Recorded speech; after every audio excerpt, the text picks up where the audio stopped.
और सबसे पहले तो मैं राजनाथ को ये पूछना चाहती हूँ भाई, जब आपने भगमा धारण कर लिया तो आपने ये लालसा कहाँ से होगी भाई पैसा कमाना?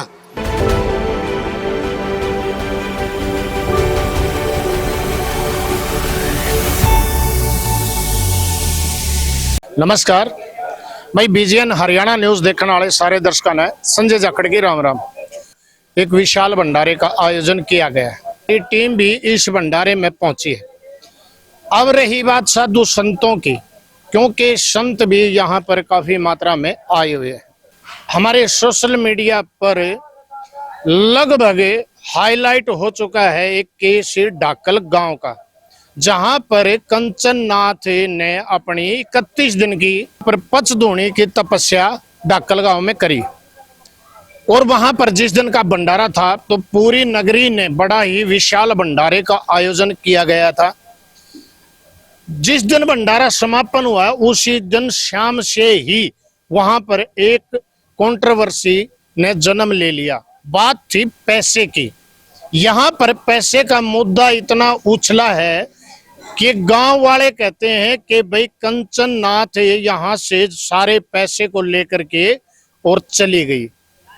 उधर से जो कंचन नाथ है उसकी जो गुरु माता है राजनाथ, उसका कहना है कि गांव वालों ने पूरे भंडारे का आयोजन करते करते पूरे पैसा कमेटी बैठा करके उन्होंने अपने पास रख लिया।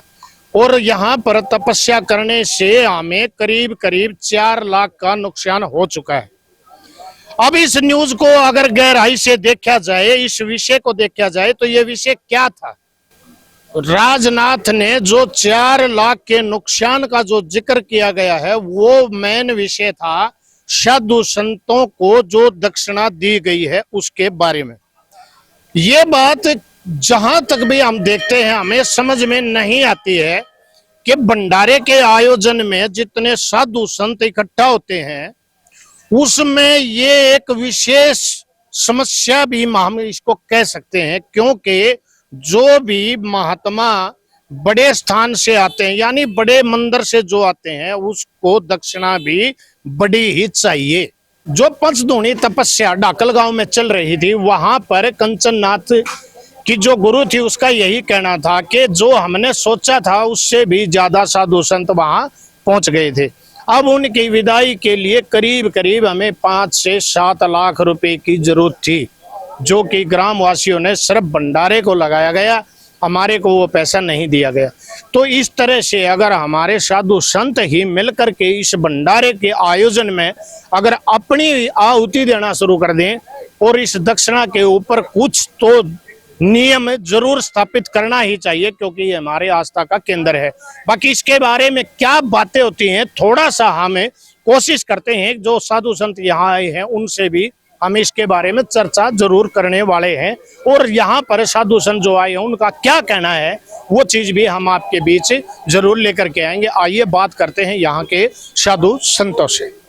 डाकल गांव में जो कंचन नाथ है वहां पचधूणी तपस्या कर रही थी, ये तो लगभग पूरे हिंदुस्तान ने ही इस बात का पता है जी। अब यहाँ पर विषय आता है कि उनका जो आपसी तनाव था वो मेन कारण हुआ साधु संतों की दक्षिणा के रूप में, क्योंकि उन लोगों का कहना है कि जितने साधु संत आए थे भाई उनकी दक्षिणा में हमें काफी पैसे की जरूरत थी। भाई जो जितने बड़े ही आश्रम से आते हैं उनको और ज्यादा बड़ी दक्षिणा चाहिए। कि इसके बारे में आपका क्या कहना है? यह दक्षिणा कब से शुरू हुई और कैसे हुई? ये तो एक तुझ पड़ने वाली बात होती है इन साधुओं की। यदि माया के पीछे मरते तो हमने वैसे ही करवा देते। जो श्रद्धा समाज जो पूजा मिल जाती है वही लेनी चाहिए। असली साधु तो होता वही। 100 मिल गए तो 100 सही, 500 मिल गए तो 500 सही, 1000 मिल गए तो 1000 सही, और 2100 मिल गए तो 2100 सही। वो तो माया के पीछे लिपटे वही डोलते हैं। जो ऐसी गाड़ियों में वैसे घूमते रहते हैं उनको तो माया चाहिए। जो असली साधु माया छोड़ के तो इंसान गृहस्थी से छोड़ के तो बनता है साधु। मालिक के नाम लो जिससे कल्याण हो, और वो माया में फिर लिपट रहे हैं, कीच से निकल कर फिर दोबारा कीच में धंस रहे हैं। क्या फायदा है साधु पने से? ये तो हम बता रहे हैं ना, जो कीच में से निकल कर दोबारा फिर कीच में धंस रहे हैं वो इसलिए रोड़ा कहते। नहीं तो असली जो साधु होता है वो कभी माया के पीछे लुप्त नहीं होता है। महाराज जी आप कोई किस आश्रम से में आप मतलब भजन कर रहे हो? झामरी गांव से। अच्छा, जामरी गांव से। जन्मभूमि है खिजूरी। अच्छा अच्छा।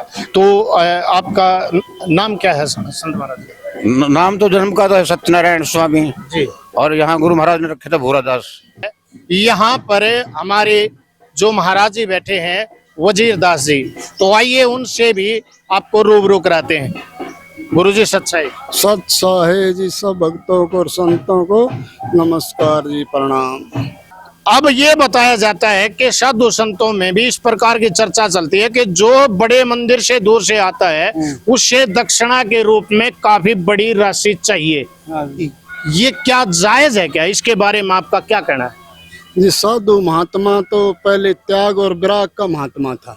राजपाट छोड़ के न जब मार्ग में आते, और ये समय का परिवर्तन है। ये अभी आप करे सो जो बड़ी भेंट पूजा के लिए, साधु तो भाव का भूखा, साधु भूखा भाव का, धन का भूखा ना, और जो धन का भूखा है वो साधु भी ना। ये तो कोई विषय की बात नहीं, ये तो भाव होना चाहिए। भेंट पूजा जितना भी है बड़ा से 10-20 साता को नाम महंत, साधु तो अपने भजन तो अपना रहेगा उसमें, तो उसमें कोई उसने माया का वो को नहीं। और भजन बगैर तो बस ये मन चावे माया घनी और तन चावे सुख चैन, यही दुविधा लगी दिन रैन।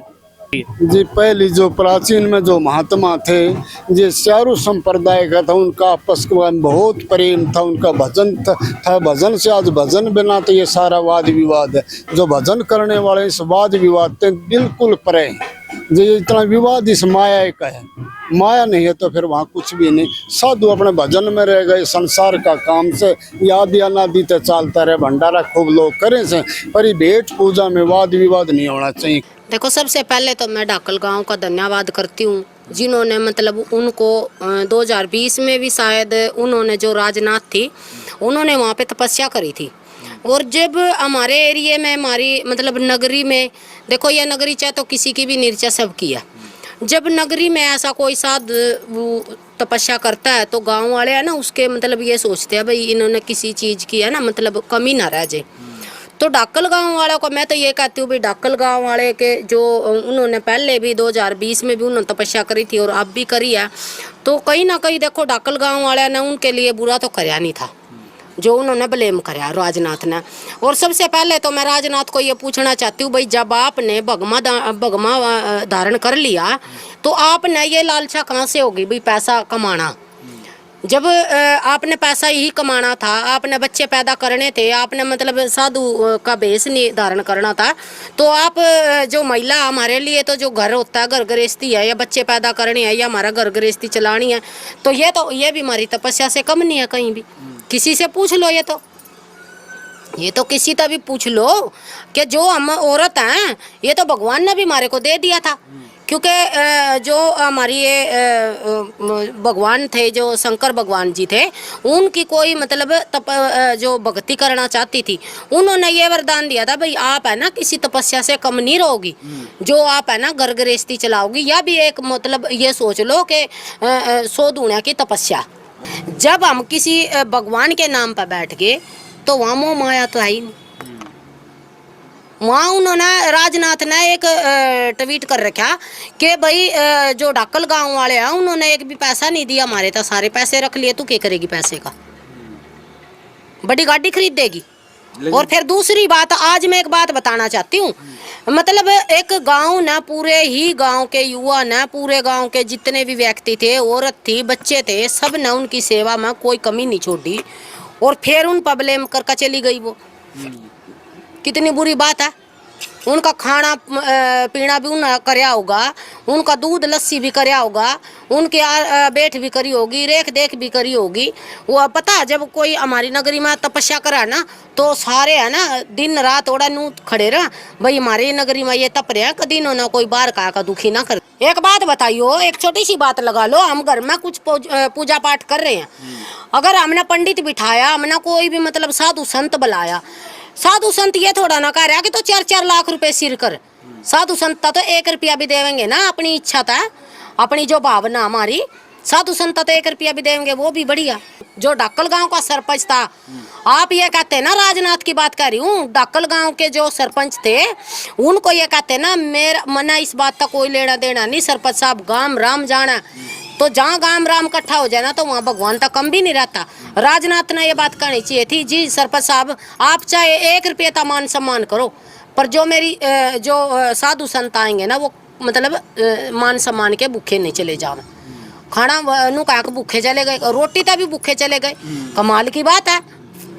इसका मतलब तो सब पूरे डाकल गांव पर ब्लेम कर दिया था ना, दूसरे गांव में क्यों कर तपस्या कर लेगी, तो वो नहीं सवाल उठाएंगे कि डाकल गांव में तना तपस्या करी थी, तो डाकल गांव के ऊपर इतनी बड़ी मिट्टी डाल का आगी कौन करने देने लग गया अपनी नगरी में तपस्या। ये कितनी बड़ी गलत बात है डाकल गांव वाले के लिए। पाखंड है, बिल्कुल पाखंड है, पाखंड है। अपने बच्चों ने शिक्षित बनाओ, अगर इसका टोटे था मुक्त पाना चाहे इसमें कोई भी होया